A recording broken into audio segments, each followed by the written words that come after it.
There's a statement Christians often use when talking about appearance. God looks at the heart. And yes, that statement is biblical. But here's the question. Does that mean God doesn't care about how we dress? Or have we misunderstood what that scripture actually means? The verse comes from 1 Samuel chapter 16, verse 7. Samuel was looking at Jesse's sons, and when Samuel saw it, he thought, "Surely this is the Lord's anointed. The Lord looketh on the heart." Now here's where I think we've sometimes misunderstood the verse. God wasn't telling Samuel outward appearance doesn't matter at all. God was teaching Samuel, don't use outward appearance as your ultimate measurement of a person's heart, because appearance can impress you while character disappoints you. Think about it. Someone can dress beautifully and still have a bitter heart. Someone can look extremely religious and still live in hypocrisy. Someone can wear the right clothes, say the right words, and still be far away from God.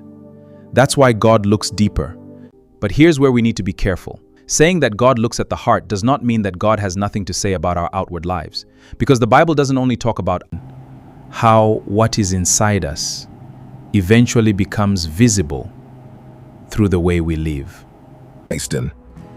Jesus said in Matthew 12:34, "Out of the abundance of the heart, the mouth speaketh."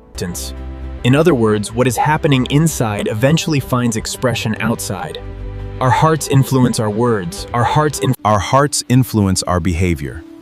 And sometimes, our hearts even influence the way we present.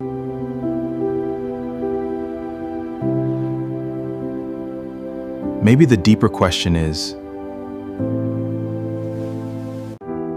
what does my heart care about when I choose what I wear? Am I seeking attention? Am I seeking validation? Am I trying to wisdom and self-control? And here's what makes this conversation even more interesting. Because if God truly doesn't care about outward presentation at all, why did God himself give priests specific garments for glory and for beauty? That's exactly where we're garments for glory and for beauty. That's next. God looks at the heart. But what happens when the heart begins to influence the outside? Subscribe to Throne of Worship TV for more soul-lifting messages.